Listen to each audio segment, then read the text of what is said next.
Olá, eu sou a Ana Prestes e esse é mais um Molotov Podcast com as notas internacionais da semana.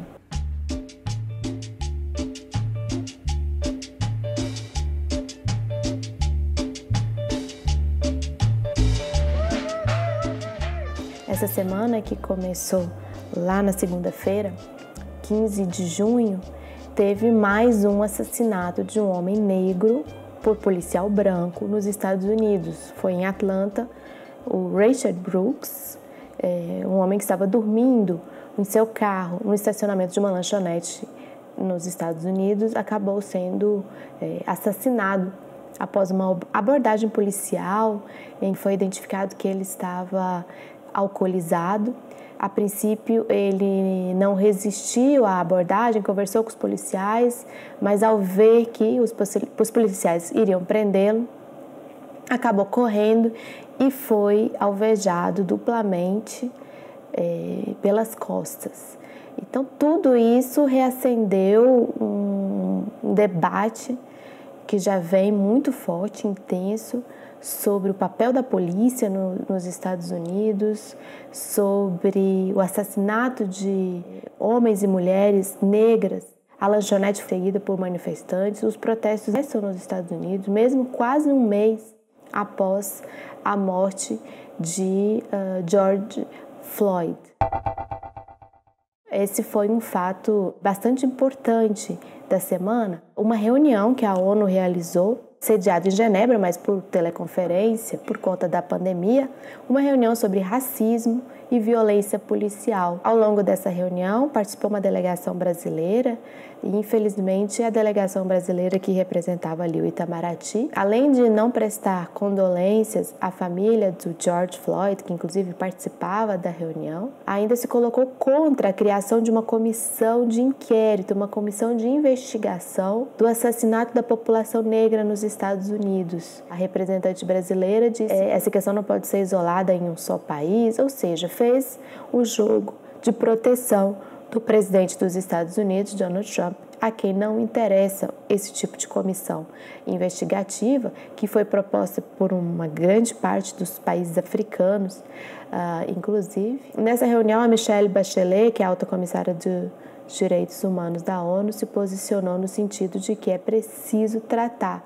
da herança colonial e escravocrata no mundo que tem gerado situações como essa. O presidente Trump também assinou um decreto de boas maneiras na polícia, no sentido de dar algum tipo de resposta ao debate em que chega-se a discutir até mesmo a eliminação de forças policiais, uma nova forma de se pensar segurança pública. E esse é um debate que tem prejudicado bastante a campanha de reeleição ou a pretensão para a presidência de voltar, em novembro ou quando for a eleição, esse ano ainda, em 2020, a ocupar a presidência dos Estados Unidos, dar seguimento ao seu mandato para um segundo mandato. Uma outra questão que também fragilizou Trump ao longo dessa semana foi o anúncio do lançamento do livro do ex-assessor especial de segurança nacional da Casa Branca, o John Bolton. O Bolton, inclusive, que trabalhou nos governos de Reagan, Bush pai, Bush filho, é conhecido por ser um belicista, foi um dos grandes responsáveis pela guerra do Iraque.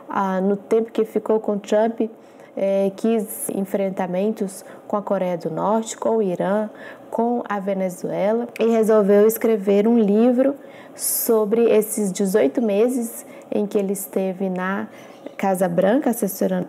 Toca em pontos, não somente aquela questão já conhecida da Ucrânia, quando Trump tentou convencer o presidente da Ucrânia, Zelensky, a investigar Joe Biden e sua família, opositores, rivais democratas aí do Trump, mas também que Trump teria feito abordagens sobre outros líderes, como o próprio Xi Jinping, no sentido de ajudarem a sua reeleição, dizendo que os democratas não apoiam a China, e outras questões mais caricatas de Trump, como ele não saber onde era a Finlândia, perguntar se a Finlândia era na Rússia, coisas desse tipo. Eu não sabia que o Reino Unido era uma potência nuclear. John Bolton, que já é um senhor, mais de idade, está uma espécie de fim de carreira nesse seu trabalho ali, assessorando os presidentes dos Estados Unidos, resolveu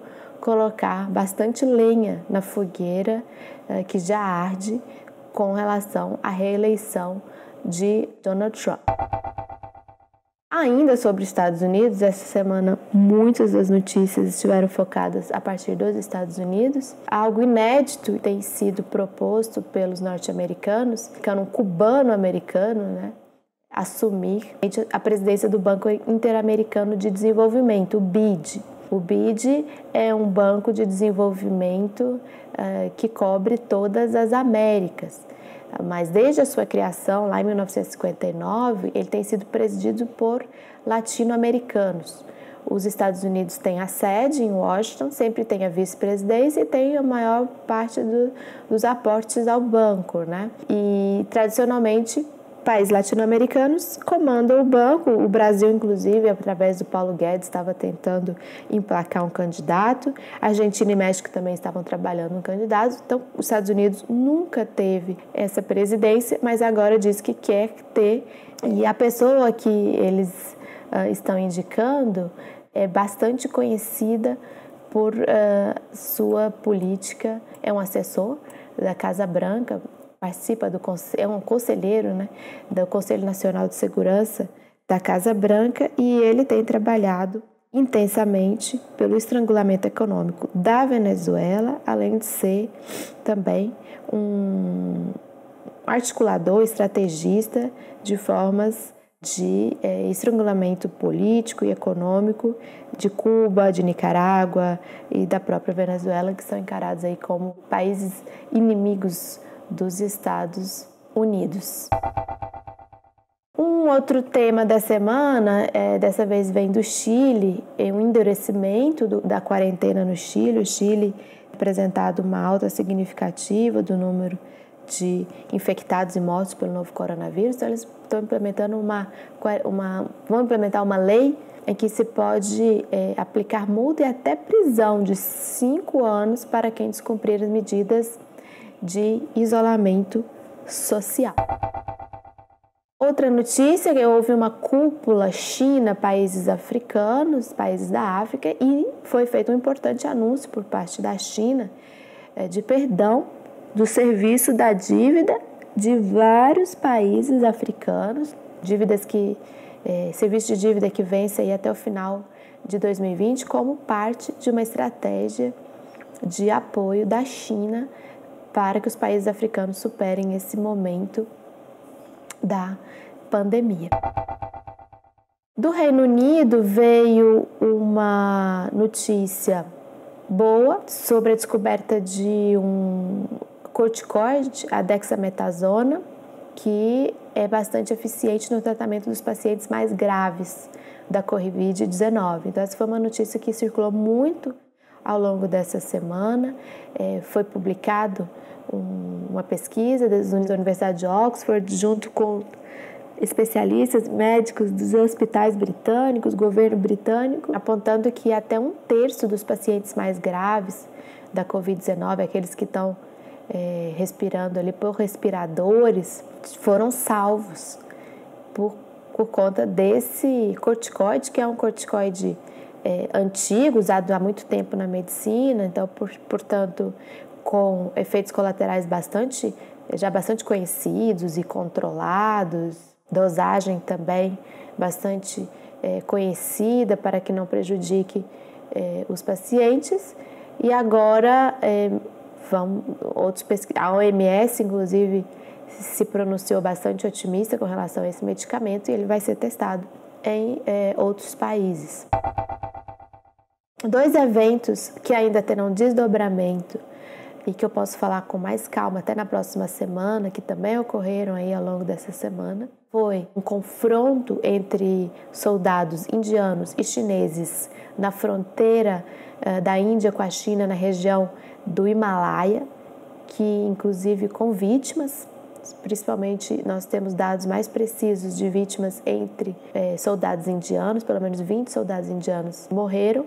E também na fronteira entre as duas Coreias, Coreia do Norte e Coreia do Sul, houve a implosão de um prédio que ficava ali na região de fronteira, em que eram feitas as negociações. Esse prédio começou a ser usado a partir de 2018, quando melhorou a relação, avançou a negociação entre os dois governos. E agora, provocados por panfletos apócrifos que foram jogados do sul, da fronteira sul para a fronteira norte, com ofensas ao governo norte-coreano, esquentou bastante a relação ali e chegou a essa implosão. A Coreia do Norte implodiu esse prédio, que é um símbolo era um símbolo de um avanço das conversações entre as duas partes. Lá no caso da Índia, a China disse que não pretende ou não tem no horizonte um aprofundamento desse conflito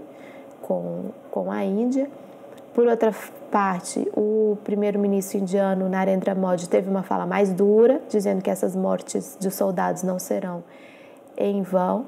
A região em questão, ela é bastante tensa, imbricada, por ali também está próxima à fronteira com o Paquistão, ali passam estradas e rodovias de interesse da China, por conta do novo cinturão da rota da seda chinesa, né?